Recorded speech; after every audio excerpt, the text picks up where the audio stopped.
ఇంకొక common condition ఏంటంటే periods అప్పుడు పెయిన్ రావడం.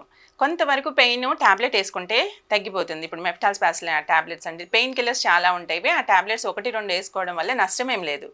ఆ 2 వేసుకుంటే పెయిన్ తగ్గిపోయిందంటే అది సాధారణమైన నొప్పి అని అర్థం.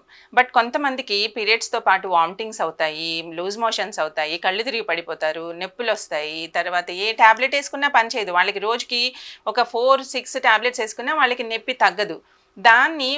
దాన్ని పెథలాజికల్ కండిషన్ అంటే ఒక అబ్నార్మల్ కండిషన్ అనమాట. దాన్ని ఎండోమెట్రియోసిస్ అంటారు. దానికి అసలు అది ఉందా లేదా, ఎందుకు తనకంత పెయిన్ వస్తుంది అన్న దానికి కొంచెం కన్సల్ట్ చేసి ఇన్వెస్టిగేషన్స్ అవి చేయాలి. సో పెయిన్ కూడా యాజ్ బ్లీడింగ్, వైట్ డిశ్చార్జ్ లాగే పెయిన్ కూడా నార్మల్ ఉంటుంది, అబ్నార్మల్ ఉంటుంది. సో నార్మల్ ఏది, అబ్నార్మల్ ఏది అనే అది కొంచెం ఐడెంటిఫై చేసుకుని, అంటే చిన్నగా ఉండి ఒక టాబ్లెట్ తగ్గిపోతే కన్సల్టేషన్ అవసరం లేదు, వేసుకోండి. ఇప్పుడు టాబ్లెట్ వేసుకోవడం వల్ల తప్పు లేదు. టాబ్లెట్ వేసుకుంటే తప్పేమో, టాబ్లెట్లు అలవాటు అయిపోతాయేమో అన్నది ఒక కామన్ అపోహ. బట్ టాబ్లెట్ అలవాటు అవ్వడం అంటూ ఉండదు. నార్మల్గానే చిన్న నొప్పి వస్తుంది, టాబ్లెట్ వేసుకుంటే తగ్గిపోతుంది. బట్ టాబ్లెట్ వేసుకున్నా తగ్గకపోతే మాత్రం మీరు కంపల్సరీ కన్సల్ట్ అవ్వాలి.